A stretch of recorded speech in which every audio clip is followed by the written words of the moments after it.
जय गुरु जी की संगत गाज़ियाबाद चैनल में आज आपके सत्संग सुन रहे हैं।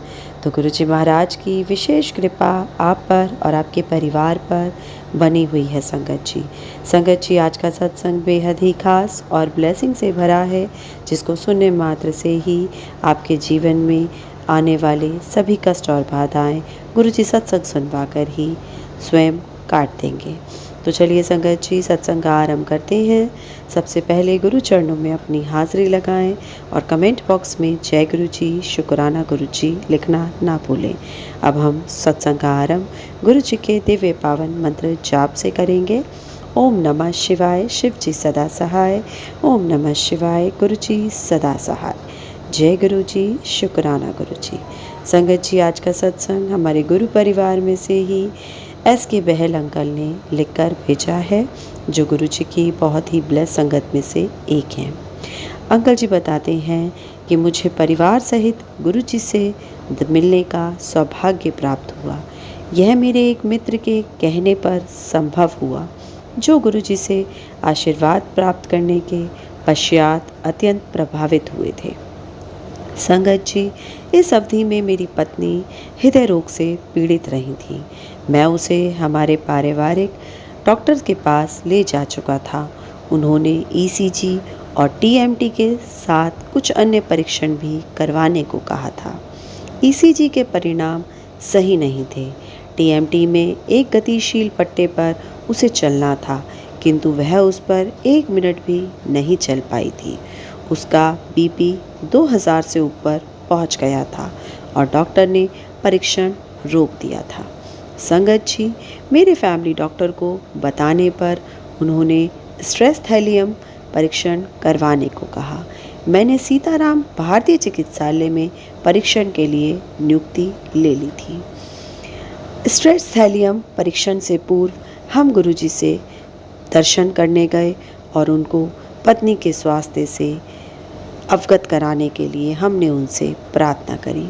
गुरुजी ने बड़े ध्यान से पूरा वृतांत सुना और फिर मेरी पत्नी का हाथ पकड़कर उसे बड़ी जोर से झटका दिया। यह करने के पश्चात उन्होंने उसे 3 दिन तक निरंतर वक्ष के बाएं भाग में 17 पान के पत्ते लगाने का परामर्श दिया। संगत जी मेरी पत्नी को लगा जैसे उसका हाथ अपने जोड़ से निकल आया है, परंतु उसी दिन वह तीव्र पीड़ा जो उसे सदा लगी रहती थी, वो वहीं गुरुजी के मंदिर में बैठे हुए ही कम होने लगी। मेरी पत्नी ने गुरुजी के परामर्श के अनुसार पान के पत्ते लगाए। उसी रात्रि को उसे स्वप्न आया कि गुरुजी ने उसके हृदय की एक सर्जरी करके उसका उपचार कर दिया है। संगत जी उसने मुझे बताया कि उस अवधि में उसे बहुत पसीना आया था और उसके बाद वह जग गई थी। यह एक अद्भुत अनुभव था संगत जी। उस शाम को गुरुजी से मिलने पर उन्होंने स्वप्न की ओर संकेत करते हुए कहा, कल्याण हो गया। संगत जी परंतु हमने गुरुजी को थैलियम परीक्षण के बारे में नहीं बताया था, जिसके लिए सीताराम भारतीय हॉस्पिटल से समय भी ले लिया गया था। जब मेरी पत्नी परीक्षण के लिए गई तो सबसे पहले ही ईसीजी लिया, जो संतोषजनक था। उसके बाद उसने टीएमटी परीक्षण किया। डॉक्टर्स आश्चर्यचकित थे कि 9 मिनट पट्टे पर चलने के पश्चात भी उसका बीपी सामान्य रहा। उत्सुकतावश उन्होंने मुझसे उसके लक्षणों के बारे में पूछा। जब मैंने उनको बताया कि हृदय की समस्या के कारण निरंतर पीड़ा रहती है, तो उन्होंने आपस में एक दूसरे को विस्मित होकर देखा। उसके बाद हम घर वापस आ गए। संगत जी तीसरे दिन जब हमें उसके परिणाम मिले तो वह सामान्य सीमाओं में थे और कोई अवरोध नहीं था। उसी समय मुझे गुरुजी से फ़ोन आया कि परिणाम सही हैं। क्या अब हम संतुष्ट थे? हम बहुत लज्जित हुए। उस समय से मेरी पत्नी को हृदय की कोई समस्या नहीं हुई है। संगत जी हमने गुरुजी का बहुत बहुत शुक्राना किया और अपने इस कार्य के लिए हमने उनसे बहुत बहुत क्षमा मांगी। इसी प्रकार के अनेक संस्मरण हैं जिनसे सिद्ध होता है कि गुरुजी महाराज अद्भुत शक्तियों सहित ईश्वर के अवतार हैं। उनमें अपने संगत के लिए अपार प्रेम और दया है, जिनकी मानसिक और शारीरिक कष्टों से मुक्ति होती रहती है। संगत जी गुरु जी की शरण प्राप्त कर और प्रतिदिन उनकी कृपा के पात्र बनकर हम अत्यंत भाग्यशाली हो गए हैं। संगत जी, मैं अपने एक सहकर्मी के कक्ष में गुरु जी से मिलने के पश्चात में सदा उनकी संगत में रहा हूँ। उस समय मैं आयकर पूर्ण विचार अधिकरण का अध्यक्ष था। उस समय से भले ही मैं संगत में आऊँ या नहीं, वह सदा मेरे मन में बसते हैं। मेरे लिए यही उनका आशीर्वाद रहा है। संगत जी, कुछ वर्ष पूर्व मैंने अपने आप को गुरु जी पर एक कविता लिखते हुए पाया। यद्यपि मैं लिख लेता हूँ, मैं अंग्रेज़ी भाषा का कवि नहीं हूँ, किंतु उस दिन एक अज्ञात शक्ति मुझसे लिखवा रही थी। उनके जन्मदिवस के उपलक्ष्य पर उसकी सैकड़ों प्रतिलिपियाँ बनी और उसे गुरु जी की संगत में बांटा गया। संगत जी, मैं अकस्मात रोगण हो गया। मुझे बहुत तेज़ बुखार था और अपने कमरे में अचेतना अवस्था में पाए जाने से पूर्व 2 बार उल्टी कर चुका था। स्ट्रेचर पर मुझे सीधे अपोलो हॉस्पिटल के आईसीयू में ले जाया गया।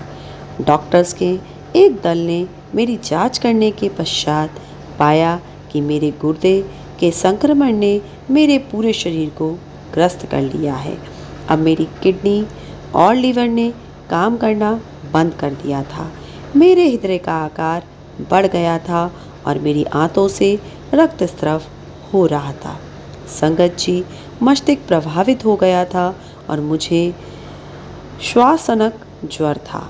इस आधार पर डॉक्टर्स ने मेरे जीवन की आशा छोड़ दी थी और यह मेरे परिवार को भी बतला दिया था। तथापि उन्होंने कहा था कि यदि मैं अगले 24 घंटे जीवित रह पाया तो कुछ आशा की जा सकती थी। संगत जी, आईसीयू में डॉक्टर्स मेरे साथ लगे रहे। एक दिन प्रातः 4 बजे जब मैं अर्धचेतना में था और नर्स कोई विशेष शीरा ढूंढ रही थी, तो मैंने एक डॉक्टर्स को कहते हुए सुना, मैंने सब संभव कर लिया है पर कुछ नहीं हो रहा है। मैं बहुत भयभीत हो गया। संगत जी, वहाँ लेटे हुए अपने अस्थिर मन से मैं गुरु जी से संपर्क स्थापित करने का प्रयत्न करता रहा। उस दिन मैंने उनके उस स्वरूप पर ध्यान केंद्रित किया जिसमें वह अपने दोनों हाथ अपने मुख पर रखे हुए हैं, जैसे किसी गूढ़ सोच में हैं। दिव्यता और शांति का वह प्रतीक स्वरूप, यह स्वरूप मेरे घर में है। जैसे ही यह स्वरूप मेरे मन में आया, मैंने तुरंत अपने शरीर और मन में अद्भुत राहत का अनुभव किया और मेरा स्वास्थ्य लाभ आरंभ हो गया। संगत जी, मेरा वज़न 25 किलो घट गया था और मेरा शरीर का ढांचा बिल्कुल ढीला हो गया था। कई महीनों तक मैं चल या बात नहीं कर पाया। मेरा उपचार कर रहे डॉक्टर्स ने पूछा, आप कैसे बच गए? आपसे आधी आयु के व्यक्ति का भी ऐसे लक्षणों के साथ बचना कठिन था। डॉक्टर्स को पता नहीं था कि मेरे रक्षक गुरु जी महाराज हैं, जो बड़े मंदिर से सब नियंत्रित कर रहे थे। संगत जी, मैंने गुरु जी का बहुत बहुत शुक्राना किया कि गुरु जी ने इतनी बड़ी बीमारी से मुझे बचाकर मुझे नवजीवन दान दिया था। संगत जी, मैं गुरु जी का जितना शुक्राना करूं उतना कम है। संगत जी, एक शाम को पूरे वातावरण में काफ़ी उत्साह था। हम सब गुरु जी के साथ पर्वतों में स्थित नैनीताल से 21 किलोमीटर दूर रामगढ़ जा रहे थे, जहाँ पर एक भक्त का विश्राम भवन था। सब तैयार थे, सामान लद गया था। 2 बसें और कुछ कारें मंदिर के बाहर खड़ी प्रस्थान करने को तैयार थी। गुरु जी के संकेत पर संगत ने बसों में प्रवेश किया। गुरु जी स्वयं एक बस में चढ़ गए। थोड़ी सी हलचल हुई क्योंकि सब गुरु जी वाली बस में चढ़ने के लिए उतावले थे। फिर बसें चल पड़ी। संगत जी, अगले दिन दोपहर 2 बजे हम रामगढ़ पहुंच गए। स्नान और भोजन से फ्री होकर हम पार्क में प्रतीक्षा कर रहे थे। हमारे साथ आसपास के निवासी भी थे जिनको गुरुजी के आने की सूचना मिल गई थी। संगत जी, नैनीताल से आए हुए एक संगत जब गुरुजी को प्रणाम करने वाले थे तो गुरुजी ने कहा कि उनकी 3 पत्नियां हैं और वह संतान सुख चाहते हैं। वह संगत अचंभित हो गए कि गुरुजी को उनके निजी जीवन के बारे में पहले से ही ज्ञान है। विवाह के 15 वर्ष बीत जाने पर भी उनको किसी भी पत्नी से संतान प्राप्ति नहीं हुई थी। अपनी पत्नी के साथ वह रोज़ गुरुजी के दर्शन के लिए आते थे। एक दिन गुरुजी द्वारा उनसे अकेले आने का कारण पूछने पर उन्होंने उत्तर दिया कि उनकी पत्नी सिर और पेट दर्द के कारण नहीं आ पाई हैं। संगत जी, गुरुजी ने व्यर्थ का बहाना बताया और कहा कि उनकी पत्नी गर्भवती हो गई हैं। संगत जी, गुरुजी के वचनों की सत्यता 2 मास बाद सिद्ध हुई जब परीक्षण में उनकी पत्नी के गर्भवती होने के परिणाम आए। यह समाचार संगत ने गुरुजी के जन्म दिवस के आसपास भेजा। 15 वर्ष तक गर्भ नहीं होने के सब कारण महापुरुष ने प्रथम दर्शन में ही समाप्त कर दिए थे। संगत जी, उसके बाद उन संगत के यहाँ पुत्र उत्पन्न हुआ। शिवरात्रि के दिन वह गुरुजी का आशीष और अपने पुत्र के लिए एक नाम लेने गुरुजी के पास आए। गुरुजी ने संतान का नाम मुराद रखा, जिसका अर्थ कामना की पूर्ति है। संगत जी, मैं राष्ट्रीय सुरक्षा अंगरक्षकों की एक विशिष्ट इकाई को कमान कर रहा था। मैं गुरुजी से चंडीगढ़ में थे और मुझे 2-3 दिन के लिए वहां आने का संदेश प्राप्त हुआ। आकस्मिक अवकाश लेकर मैं चला गया। उन दिनों मुझे शरीर के दाहिने भाग में स्पॉन्डिलाइटिस की वेदना रहती थी। इससे अक्सर मेरी दाईं बाह में दर्द रहता था और उस हाथ का अंगूठा सुन्न हो जाता था। संगत जी, चंडीगढ़ पहुंचकर मैंने 2 दिन गुरुजी के साथ बिताए। मेरी योजना थी कि गुरुजी की अनुमति लेकर रविवार को शाम को मैं बस से वापस आ जाऊंगा। गुरुजी से पूछने पर उन्होंने आज्ञा अवश्य दी, पर मुझे रेल से यात्रा करने को कहा। संगत जी, रेल से यात्रा करने से मैं कतराता था। बिना आरक्षण के दिसंबर की शीत ऋतु में मेरा कष्ट बढ़ सकता था। एक अधिकारी ने मुझे चंडीगढ़ स्टेशन पर छोड़ दिया। संयोग से मुझे स्लीपर क्लास में एक मध्य की बर्थ भी मिल गई। रात 2:30 बजे ट्रेन के चलते ही मुझे नींद आ गई और प्रातः 7:30 बजे दिल्ली पहुंचने पर टूटी। मैं सोच रहा था कि मुझे बहुत दर्द होगा, पर उसको तो नामो निशान भी नहीं था। उस दिन से आज तक 10 वर्ष से अधिक बीतने पर भी मुझे पुनः वह वेदना कभी नहीं हुई। मैंने गुरुजी का बहुत बहुत शुक्राना किया कि गुरुजी ने इतनी बड़ी कृपा मुझ पर बनाई। संगत जी, उल्लेखनीय है कि मैंने कभी गुरुजी से इसकी चर्चा नहीं की थी, ना ही उन्होंने कभी मुझसे पूछा था। मैंने मात्र उनकी आज्ञा मानी थी। यही देव की इच्छा थी और समस्या स्वतः समाप्त हो गई। संगत जी, सतगुरु की कामना सदा आधुनिक युग के वैज्ञानिक एवं चिकित्सा क्षेत्रों की उन्नतियों को मात दे देती है। मुझे मधुमेह का रोगी घोषित किया गया था। मधु और रक्तचाप के परिणाम उच्च स्तर पर थे। यह मेरे लिए चिंता का विषय था। सेना में उच्च श्रेणी की शारीरिक योग्यता की आवश्यकता होती है। मैंने गुरुजी से इस विषय में चर्चा की तो उन्होंने मुझे प्रतिदिन प्रातः तांबे के लोटे का जल पीने का निर्देश दिया। 1 सप्ताह के बाद परीक्षण करवाने के लिए भी कहा। इस अंतराल में मैंने बहुत मिठाइयाँ खाईं। मधुमेह रोगियों के लिए वह निषेध थी। तथापि 1 सप्ताह के बाद मेरे रक्त परीक्षण सब परिणाम सीमा में थे और मेरा रक्तचाप एक युवा सा था। इस प्रकार ढेरों मीठा प्रसाद खाने के पश्चात भी मेरा रक्त मधु सामान्य आ रहा था। इसका कारण है गुरु जी के यहाँ मिलने वाला प्रसाद और लंगर अमृत युक्त होता है। संगत जी, जिसमें हर रोग का निदान करने की क्षमता होती है। संगत को वह केवल श्रद्धा भाव से स्वीकार करने की आवश्यकता है। संगत द्वारा अपने आप को पूर्ण समर्पण करने से ही उसे उनकी दिव्य कृपा की अनुभूति होती है। गुरु जी अपने आशीष अनेक प्रकार से देते हैं। संगत जी, अक्सर गुरु जी के निर्देश अनोखे लगते हैं, पर उनसे लाभ होने के लिए उनको मानकर उनका पालन करने से ही उनका रहस्य है। यही समर्पण है। संगत जी, जब मैं राष्ट्रीय सुरक्षा अंगरक्षक में एक ग्रुप का कमांडर था, मेरी यूनिट के निरीक्षण के लिए समूह के उच्चतम वरिष्ठ निर्देशक आने वाले थे। जवानों ने इस निरीक्षण के लिए अत्यधिक परिश्रम किया था। यूनिट के मार्ग साफ कर दिए गए थे और वृक्षों की सब सूखी पीली पत्तियां भी हटाई गई थी। मार्ग के दोनों ओर ईंटों और वृक्षों के निचले भाग पर सफ़ेद और गेरू रंग लगाया गया था। पूरी यूनिट निरीक्षण के लिए तैयार थी और सीनियर निर्देशक से शाबाश की आशा कर रही थी। निर्दिष्ट दिन को प्रात मैं दिल्ली से मानेसर जा रहा था। अचानक वर्षा होने लगी और थोड़ी ही देर में बहुत मूसलाधार हो गई। मानेसर के पास पहुंचने पर मेरा मन उदास हो गया।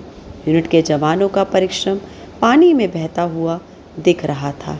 संगत जी, मैंने गुरु जी से प्रार्थना की कि ऐसा ना हो।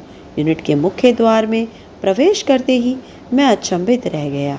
यूनिट में वर्षा नहीं हो रही थी। मेरे कर्मचारियों ने बताया कि चारों ओर वर्षा हो रही है, पर यूनिट बची हुई है। निरीक्षण अप्रत्याशित रहा। वरिष्ठ निर्देशक ने कहा कि यह यूनिट अन्य यूनिटों के लिए आदर्श है, परंतु उनके जाते ही मेरी यूनिट पर भी भारी वर्षा होने लगी। दिव्यता का सहयोग स्पष्ट था। संगत जी, हमने गुरु जी का बहुत बहुत शुक्राना किया कि गुरु जी ने आज हमारी लाज रख ली। एक भक्त की हार्दिक प्रार्थना गुरु कृपा के लिए पर्याप्त थी।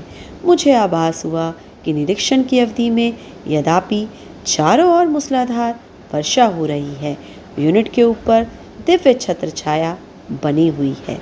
उसी संध्या को जब मैं गुरु जी के पास गया तो गुरु जी ने संकेत दिया कि उनके कारण ही कार्यक्रम विधिवत संपन्न हो पाया था।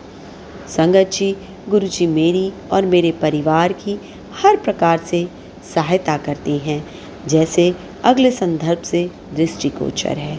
मेरे पास इन सर्वोच्च दाता को शुक्राना देने के लिए शब्द नहीं है। संगत जी, मेरी पत्नी बहुत दुबली थी और अधिक खाने से भी उस पर कोई प्रभाव नहीं होता था। गर्भवती होने पर भी उसके वजन में कोई अंतर नहीं आया। तथापि गुरु जी कहा करते थे कि उन्होंने उसका वजन 5-10 किलो बढ़ा दिया है। शुरू में परिवार को कोई अंतर प्रतीत नहीं हुआ, पर कुछ समय बाद उसके शरीर में परिवर्तन दिखाई देने लगा और मेरा छोटा पुत्र उसे मोटी कहकर संबोधित करने लगा। इस सारांश से स्पष्ट है कि गुरु जी अपनी संगत पर कृपा करने के लिए विधि और काल का निर्णय अपने मापदंडों के अनुसार करते हैं। संगत जी, मानव की दृष्टि सुदूर तक देखने में असमर्थ है। हम निकट भविष्य को देखते और व्यर्थ की चिंताओं में डूबे रहते हैं। गुरु जी हमारे भूत की छाया, संकीर्ण वातावरण, वर्तमान और अकल्पनीय भविष्य देखने में समर्थ हैं। जब वह कुछ देते हैं तो उसकी सीमाएं भौतिक न होकर ब्रह्मांड की परिधि में होती हैं। इसलिए अति आवश्यक है कि संगत निस्वार्थ निर्विवाद समर्पण करे। वह उनमें अपने पिता, माता, मित्र और सर्वश्रेष्ठ की श्रेणी में रखे और असमित पवित्र पावन प्रेम की भावना से उनके चरणों में अपना स्थान ग्रहण करे। यह भी अति आवश्यक है कि संगत गुरु जी के समस्त निर्देशों का पालन करे, किंतु उसके फल की अपेक्षा ना कर गुरु जी पर आस्था बनाए रखें। संगत जी, सद्गुरु को ही ज्ञान है कि उसके शिष्य के लिए क्या श्रेष्ठ है। उनकी करुणा की कोई सीमा नहीं है। वह तो उसके निकट और दूर सब संबंधियों पर होती है। गुरु जी नीलकंठ शिव समान है, जिन्होंने सुरों और असुरों दोनों को बचाने के लिए समुद्र मंथन से निकले हुए विष का पान कर लिया था।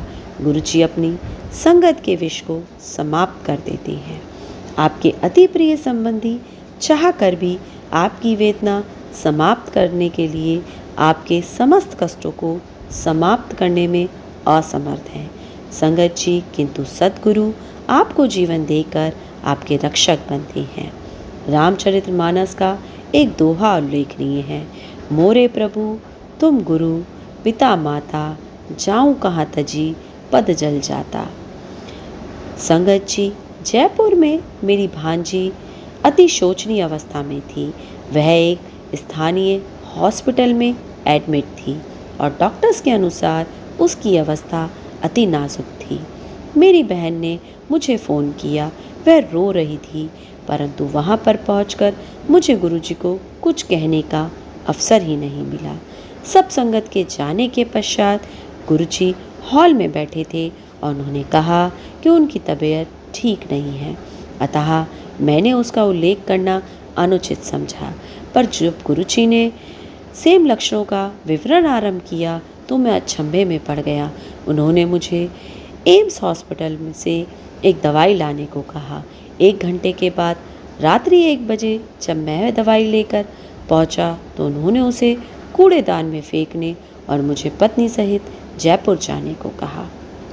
संगत जी, प्रातः जब मैंने अपनी बहन को फ़ोन किया तो पता लगा कि मेरी भांजी के स्वास्थ्य में सुधार है और शाम तक वह घर वापस आ जाएगी। उसके लक्षण तो समाप्त हो गए थे, पर वह उदास थी। अगले दिन मेरी पत्नी जयपुर चली गई। मामी से मिलते ही उसकी उदासी समाप्त हो गई। वह प्रसन्नचित्त हो गई। सब ने उसमें बहुत परिवर्तन देखा। तत्पश्चात मेरे परिवार के सब घनिष्ठ संबंधियों पर गुरुजी की अनुकंपा हुई। संगत जी, गुरुजी अलौकिक महापुरुष हैं। जब भी मैं गुरुजी के साथ चला हूँ, उनके दिव्य शरीर और चरणों से गुलाबों की सुगंध आती है। अगर आप उनकी संगत में बैठकर अपने आप को उनको समर्पित कर दें तो आपके शरीर से वही सुगंध आएगी। संगत जी, उनकी आभा का ऐसा प्रभाव है, हम नश्वर और उन अमर के मध्य इतना अंतर है। जैसे प्रसंगों से स्पष्ट है, सद्गुरु सर्वज्ञाता हैं। वह एक समय में अनेक स्थानों पर अपनी उपस्थिति का आभास दे सकते हैं। मीलों दूर पति पत्नी के वार्तालाप को अक्षरश बता सकते हैं। इस देश के सब धार्मिक ग्रंथ उनके सागर जैसे विशाल अस्तित्व की थोड़ी सी व्याख्या मात्र है। संगत जी, वह ब्रह्मा बिना ही पैर के चलते हैं, बिना ही कान के सुनते हैं, बिना ही हाथ के नाना प्रकार के काम करते हैं। मैं ऐसे इस गुरु पर बलिहारी हूँ। संगत जी, इन्हीं शब्दों के साथ मैं अपने आज के सत्संग को यहीं विराम करता हूँ और गुरु जी से ये प्रार्थना करता हूँ कि गुरु जी अपनी दिव्य कृपा हम पर और हमारे सारे संगत परिवार पर सदैव बना कर रखें। जय गुरु जी। संगत जी, बहुत ही प्यारा और ब्लेसिंग से भरा सत्संग है। इस सत्संग को सुनने मात्र से ही आपके जीवन में गुरु जी की दिव्यता और अलौकिक प्रेम का आभास आपको भी होगा। गुरु जी की ऐसी ब्लेसिंग्स हमें कभी कभी ही सुनने को मिलती हैं संगत जी। इसलिए सत्संग को हमेशा पूरे श्रद्धा भाव से गुरु चरणों का ध्यान करते हुए अंत तक सुने। जो भी संगत गुरु वचनों पर चलती है और गुरु जी के दिखाए मार्ग पर ही बिना सोचे समझे कंप्लीट सरेंडर करके बिना इफ़ एंड बट के चलती है, तो गुरु जी उन पर अपनी विशेष कृपा ज़रूर करते हैं। तो संगत जी, आप सभी का बहुत बहुत धन्यवाद। आप सत्संग सेवा में अंत तक बने रहे। गुरु जी महाराज की कृपा आप पर और आपके परिवार पर सदैव बनी रहेगी। अब हम आज की सत्संग सेवा को यहीं विराम करते हैं। गुरु जी के दिव्य पावन मंत्र जाप के साथ। ओम नमः शिवाय, शिव जी सदा सहाय। ओम नमः शिवाय, गुरु जी सदा सहाय। जय गुरु जी, शुक्राना गुरु जी। जय गुरु जी, संगत जी।